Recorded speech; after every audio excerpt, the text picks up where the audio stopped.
Olá pessoal, eu sou a Cláudia Lemes. Eu sou a Paula Ferri. E nós somos as Serial Chicks. O nosso assassino de hoje é Rodney Alcala.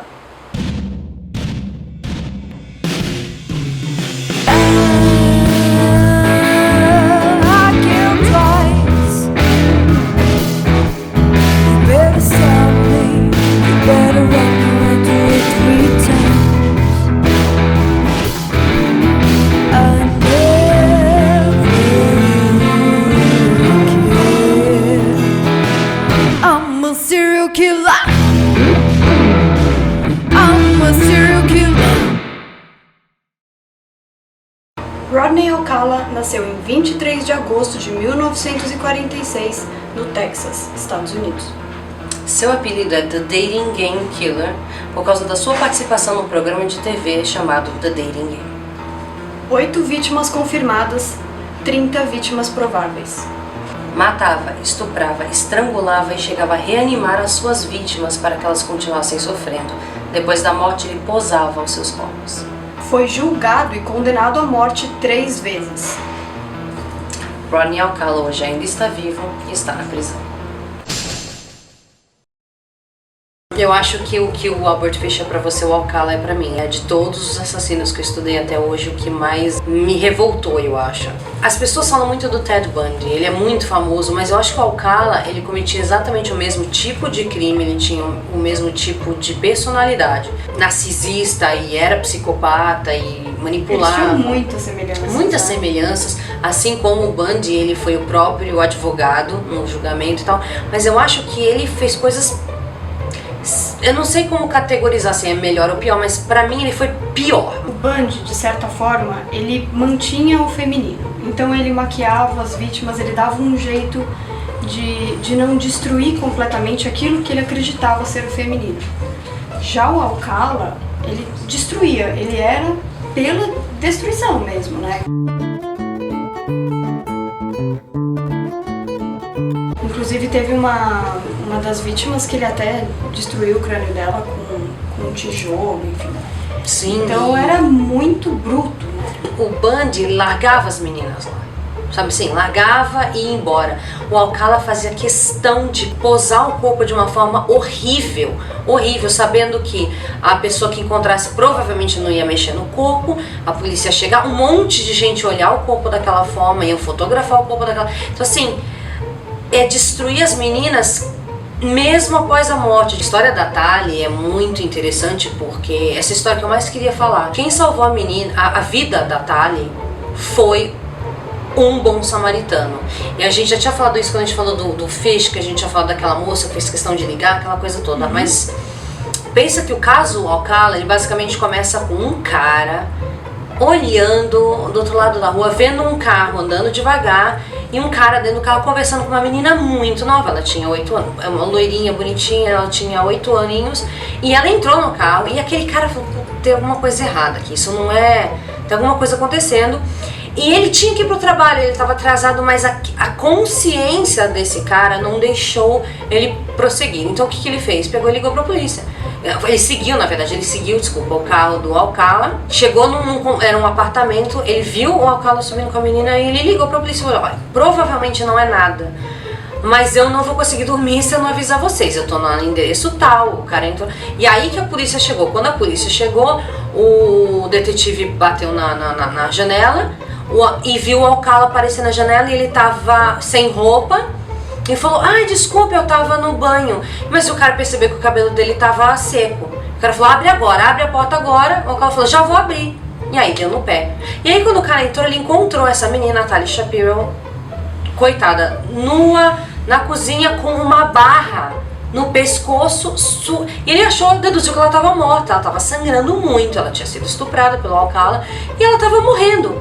Só que o cara achou que ela já estava morta, então ele foi investigar o resto da casa e aí ele ouviu a menina, tipo... Aí eles salvaram a vida da menina. Passaram tantos anos até o Alcala ser condenado que, assim, ela foi no último julgamento dele, olhou na cara dele e o Alcala pediu desculpas para ela. Inclusive, o Alcala tá vivo até hoje, tá em San Quentin até hoje. Qual era o contexto social naquele momento para que um cara que fez o que fez com a Tali fosse liberado, né? Em que contexto o juiz estava inserido para acreditar que aquilo não ia acontecer de novo? E que leis de abuso eram essas, Sim, né? que libertou esse cara. E o mais louco da história do Alcala, na minha opinião, ele entrava na sociedade, na alta sociedade, sabe? Conversava com pessoas famosas. Ele tirou muitas fotos, depois de falar de fotografia, porque ele era fotógrafo. Mas assim, ele tinha amigos na elite de Nova York. Ele fez vários cursos universitários, ele conseguiu fazer um monte de coisa com todo esse histórico, e ninguém nunca checou esse histórico dele. Ele chegou a estudar filme com o Roman Polanski. Que dupla! Né? Que dupla! Mas o que me revolta no caso do Alcala é que ele foi julgado por esses crimes quando descobriram que ele era um assassino em série e juntaram todas as provas contra ele.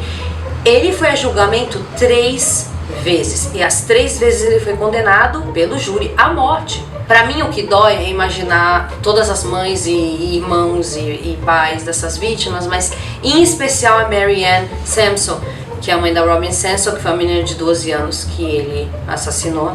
E essa mulher, obviamente, ficou destruída pelo que ele fez com a filha dela, obviamente. A vida dela nunca voltou ao normal, tudo bem, de ninguém volta. Mas ela virou assim, alcoólatra, acabou o casamento dela. Ele destruiu essa mulher e a família inteira dessa menina, né? No Court of Appeals, né, que eles podem apelar várias vezes, ele conseguiu um mistrial. É como se fosse assim, ele não recebeu um julgamento justo e foi anulada a sentença e ele saiu. Aí teve um outro julgamento, todas as provas, essas mães, essas pessoas todas passando por isso de novo.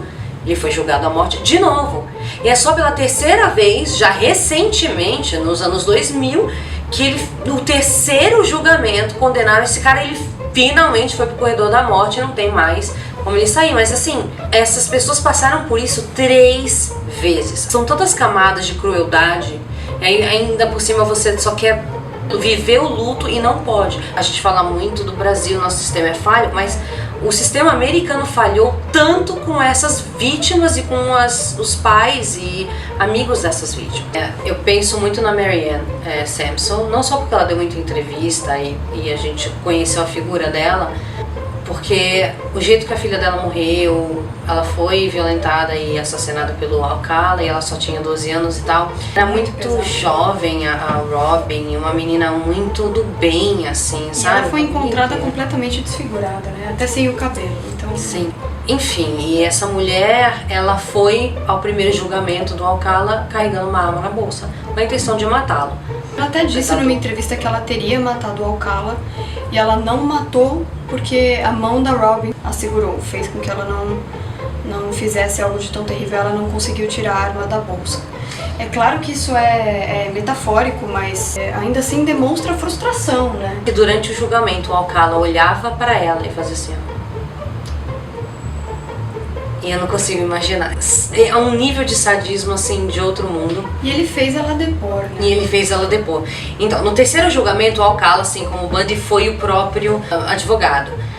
Existem 1000 coisas bizarras, né? Entre elas que ele fez o papel... Ele se entrevistou. Ele fez o papel... As 2 vozes diferentes. É tanto narcisismo que o cara se entrevista. Sim, ela fala que uma das coisas mais loucas...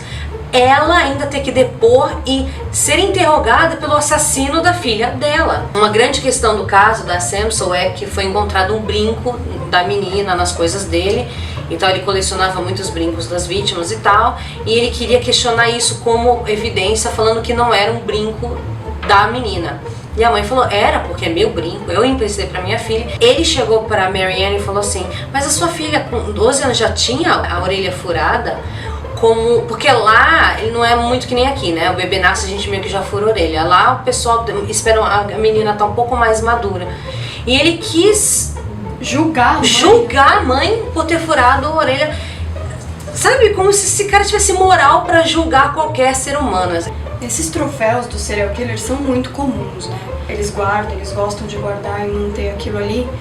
E eu acho muito que é por essa necessidade de viver o momento. Ele sente aquele prazer em olhar aquilo e ser transportado de volta para o momento do crime, né? E eu acho que isso é uma relação bastante infantil também com as coisas, né? Como se fosse o lugar seguro dele, é como se fosse o cobertorzinho que ele pega, sabe? Nossa, que... brilhante, sim. E tem aquela coisa do controle também, né? Eu tenho isso da vítima, olha só. Sim, eu tenho fiz parte isso. dela, né? Isso.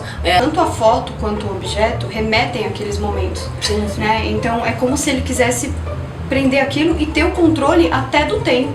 Sim.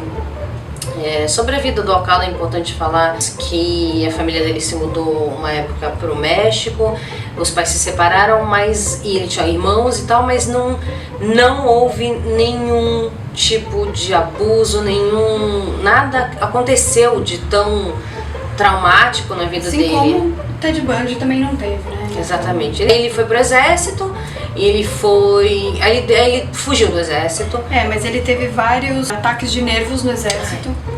E ele foi, inclusive, diagnosticado por um psiquiatra do exército como transtorno de personalidade antissocial. Contando que os departamentos de polícia não fossem se comunicar, e por muitos anos eles não se comunicaram mesmo, ele atuava numa região e viajava e ia para outra, meio como um nômade, e bastava ser mulher, não tinha essa limite de idade, bastava ser mulher.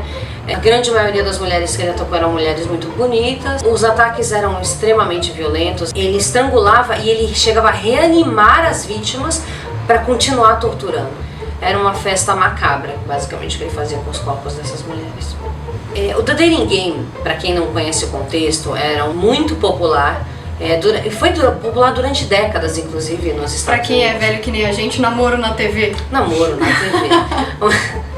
E era assim, basicamente você tem aquelas 3 homens ou 3 mulheres, que são os candidatos, e uma pessoa que não está vendo eles fazendo perguntas, e eles respondem as perguntas e a pessoa depois escolhe, baseado nessas respostas, com quem que ela vai sair. E foi uma moça super simpática, bonitinha, nos 70, loira e tal. E o Alcala participou desse... Eu acho que ele ter tido essa coisa de eu vou me inscrever no The Dating Game. Detalhe, ele já tinha matado 2 pessoas em Nova York, 2 mulheres em Nova York e 2 mulheres na Califórnia. Ele participou, ele era o candidato número 1, aí tinha o 2 e o 3, e ele foi escolhido.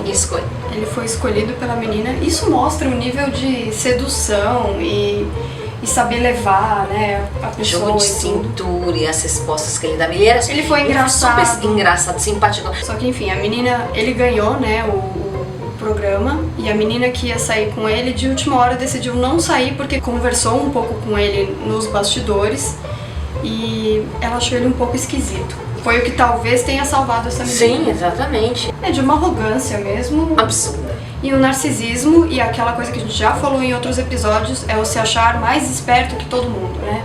Achar que sempre ia se livrar. Ele é um cara tão cara de pau que ele processou o estado da Califórnia. Por quê?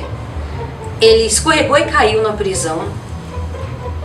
Juro, eu não tô zoando.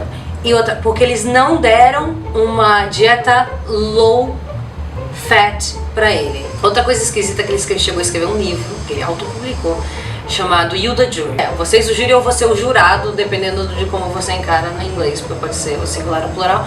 Mas ele tentando se inocentar do assassinato da Robin Sampson. Então ele chegou a escrever um livro, assim. E ele disse nesse livro que um dos brincos achados era um presente da irmã dele, mas nessa época ainda não tinha teste de DNA, depois eles foram testados e acharam que eram de uma outra vítima, né? Olha a cara de pau, o cara escreveu um livro mentindo na cara dura, assim, não, o brinco eu ganhei da minha irmã. Essa história não teve fim ainda, porque esse cara ainda tá vivo, tá preso, mas voltou à mídia recentemente em 2010 por causa das fotografias encontradas. Várias outras fotografias foram encontradas, em torno de 900. E a polícia nem pôde colocar todas a público, porque são fotos bem pesadas, né? Sim, porque ele costumava tirar fotos, assim, ele saía meio que pela vida tirando foto de um monte de mulher e alguns meninos, e algumas meninas, inclusive. Algumas dessas fotos são posadas, assim, não houve crime relacionado a essas fotos, sabe? As meninas posaram, algumas nuas e tal, e ele guardou todas as fotos, mas algumas fotos chegam a ser fotos de vítimas, de pessoas que se tornaram vítimas dele. Vocês conseguem encontrar online essas fotos. Então, existe uma possibilidade dele ter matado mais gente.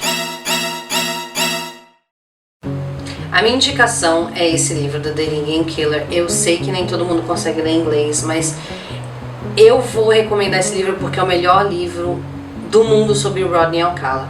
Inclusive, eu quero falar sobre esse livro porque ele é um dos poucos livros sobre assassinos em série que consegue ser completamente respeitoso com as vítimas, sem deixar de lado uma pesquisa incrível que ela fez. Então, realmente, se vocês conseguirem achar no Kindle, se alguém for viajar e vocês puderem, sei lá, pedir emprestado ou para trazer, não importa, tentem ler esse livro, é excelente.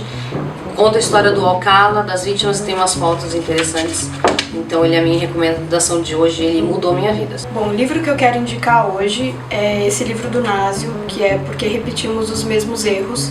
Ele é bem técnico, tá? Para psicanalistas, até psicólogos, mas quem quer saber, né, mais sobre psicanálise, psicologia e também para as pessoas que querem aplicar isso de alguma maneira na própria vida. O Freud começou a psicanálise fazendo autoanálise, então, de certa forma, a gente acredita que toda pessoa pode começar a praticar a autoanálise, né? E aí, óbvio, seria ótimo se essa pessoa também fosse para um analista, mas, enfim, é um livro que faz você pensar sobre você mesmo, entender melhor os mecanismos de repetição.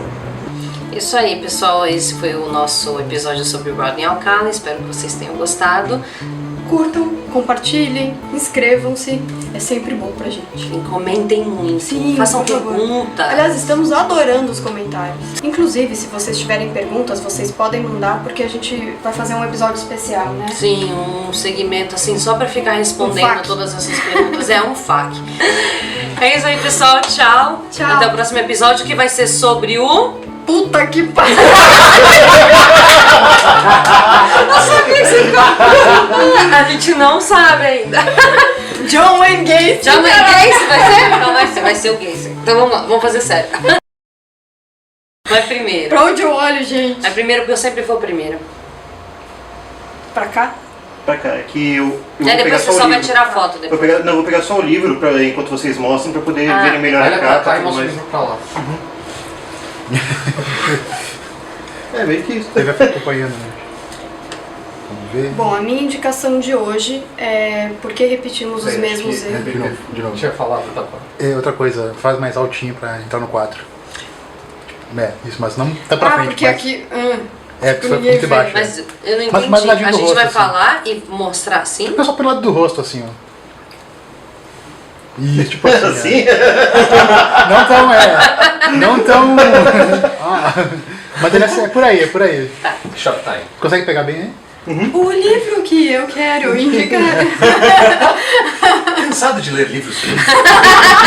Cansado de ler as mesmas? Não, uma pessoa lendo cara. Cansado de ler as mesmas porcaria de sempre. Os seus Você não processos. consegue segurar os seus livros? Apresentou de novo. Apresentamos as uvas com ventosas, agora seu livro nunca mais cairá da sua mão. Essa tortura aqui é ler, né? Segura também, Kindle. Se você conhece alguém que pode estar em situação de perigo, ligue para o número 100. No Brasil inteiro, este número corresponde à Secretaria de Direitos Humanos e funciona 24 horas por dia, 7 dias por semana, por meio de descagem direta e gratuita. As ligações podem ser anônimas e o sigilo das informações é garantido quando solicitado.